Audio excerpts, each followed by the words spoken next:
Hey everyone, me Kevin here. Wow, the inflation report came in way worse than expected. It came in with a month-over-month inflation reading at 0.9%, as opposed to the 0.6% expected. That is a month-over-month change. So to figure out what that's like on an annualized basis, you multiply it by 12. So in that case, we were expecting about 7.2% of an annualized inflation rate.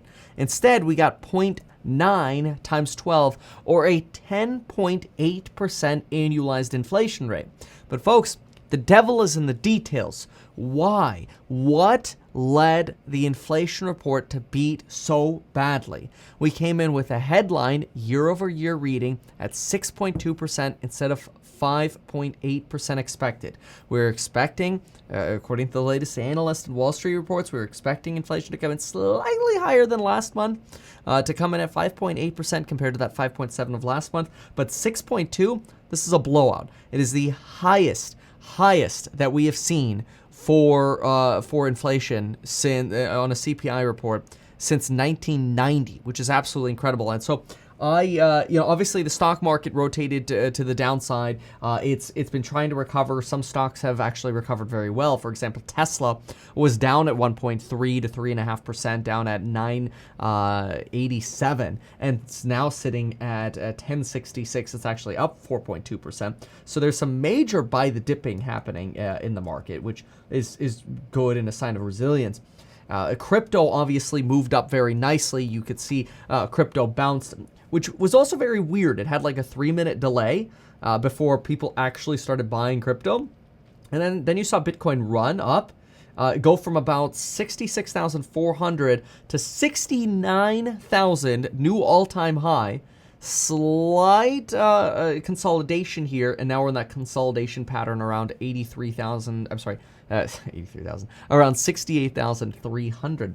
But why? Like, what was so bad about the report? Well, I finally figured it out. I had trouble figuring it out earlier, but now I'm looking in the right place, and I have the correct details. Sorry, this is a calculator. It's not this.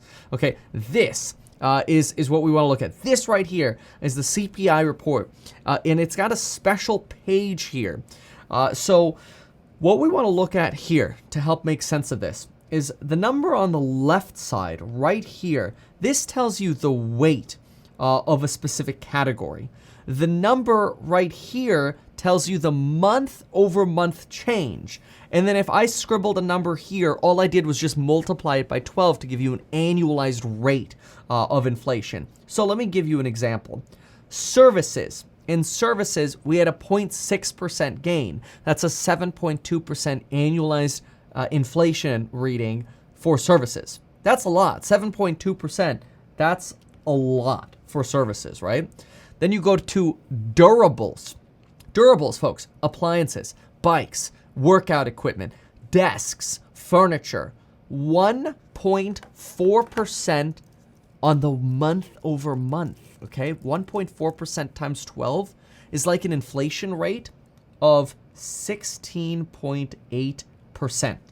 Non-durables, like clothing or consumables, like shampoo, up 1.3% in a month, okay? 1.3% times 12 is 15.6%. And then again, over here, you see the rating, or the weighting, I should say, in the CPI report. So, for example, non-durables have a 27% weight in the CPI report. So things that we're buying regularly as consumers, imagine that, in the Consumer Price Index, have a 1/3 weight. Kind of important. But anyway, then look at this. If we go to housing, we're at 0.7%. That's an 8.4% annualized bump for housing, which is probably a little understated because of the way they measure owner's equivalent rents. A little funky. I think rents are probably a little bit higher than that 8.4% annualized. But still, the report is actually coming in with a number pretty big here.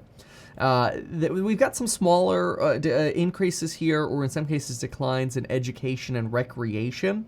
But we go to some of the other categories here. Transportation up 2.4% in a month.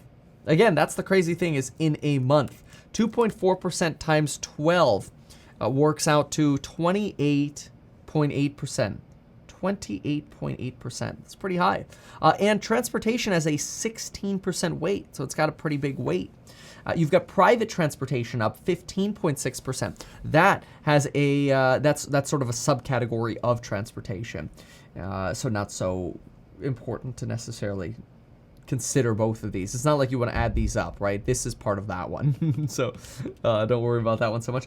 Utilities, public transportation up 8.8% here for utilities and public transportation. 1.2 times 12, that's 14.4% at an annualized rate. This is high. These are very, very high reads. And again, look at the big categories here. Food and beverages. Food and beverages, 0.08 times 12 is an inflation rate of about 9.6% on food right here. And again, some of these other sections like the housing, a 41% weight for housing, up 8.4%. And so I finally figured it out when I went through this and I went through these categories and the category weights. We can do a quick little, just to make it maybe a little bit easier. Let's go ahead and just use a little peach color here and go through some of the heavy weights here in the index so you kind of have an idea of how they come together here. So housing, 41%, really big weight, right? Education and recreation together, these only have about 11% weight, and those were the ones that came in low. Food and beverages came in at 14.98%. Well, that is what the weight is. Transportation at 16.7%. Other services, 11.4%. So it gives you a little bit of an idea how this breaks down. And so what I realized in terms of why this is so crazy, why this is so bad, this inflation read, I realized it's because not one thing went up. Everything went up. Literally every frickin' category, with the exception of education and recreation, these sections in the light blue over here, and maybe services, less medical care services, which is also redundant to education and recreation.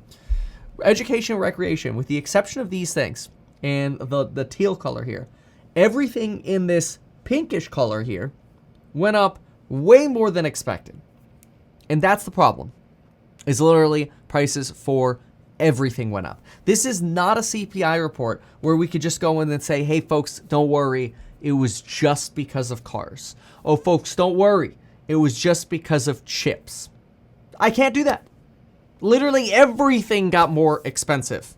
And if you want, you could get a little bit more granular. You could go into exactly what items within this and within the sort of sectors that we just saw here went up even more.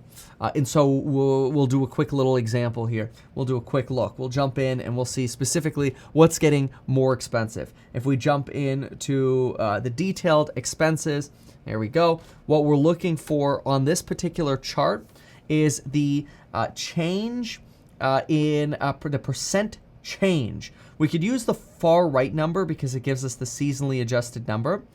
And like here, just as an example, breakfast cereal up 3.3%, meats up 2.5%. But we also saw it's categorically up as well as a sector or category, 3.3% for canned vegetables.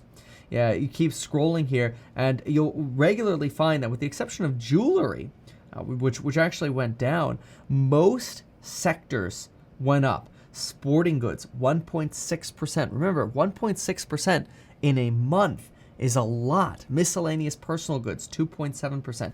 Car and truck rental, 3.1%. These are huge moves. Physician services were low. Medical care services actually didn't increase that much. Airline fares actually went down 0.7%. But again, overall, when you look at the categories overall, everything went up. And that's why the CPI report was so bad. And so this is going to have major implications, in my opinion, for the Build Back Better plan for Joe Biden. I think this is almost a potential nail in the coffin for Joe Biden trying to get his social spending, his tax and spending plan through, because people like Joe Manchin are going to look at this report and go, sorry, inflation is not transitory. Anybody who thought it was transitory is wrong. I was one of those people. And now I think eventually it's going to go down. At some point during this decade, I'm not going to speculate when it's going to go down. At some point it's going to go down. Inflation's going to go down. I do believe that. I don't believe we're going to see hyperinflation. But this is the kind of stuff that actually makes Jerome Powell seem less potentially competent, even though I think he knows he can't predict exactly when inflation's going to go down, and it came in way higher than expected here. It's very, very likely that Joe Biden is going to look at this report and maybe even use this as ammunition to replace Jerome Powell. And if he does end up replacing Jerome Powell, I think the market's going to freak. The market's going to have a hissy fit and freak out a little bit over uncertainty around what another Federal Reserve person would do. Are they just going to raise rates right away? Are they going to be patient just like Fed? Chair Jerome Powell, what's going to happen? That uncertainty could lead to more of a pullback in the market. But overall, if you're wondering why this report was so bad, it wasn't just the headline numbers. It was literally everything inside. Joe Biden says, looks like he just came out, Joe Biden on inflation, quote, reversing this trend is a top priority for me. Yeah, because right now the trend is worsening. This is worse, not better. It's shocking. It's disappointing. But in many cases, actually probably not unexpected. A lot of folks were probably expecting this, and they're right. And they've been right. So there you have it. This is crazy. Thank you so much for watching. I'm actually surprised that the indices and certain stocks are recovering in the manner that they are. But yeah, this was definitely a shocker, and it's no surprise the indices are almost all red, though they are starting to kind of flip to go green again, mostly because there's so much money because of all the inflation. People keep buying the dip. Oh my gosh. Anyway, thanks for watching. We'll see you in the next one. Bye.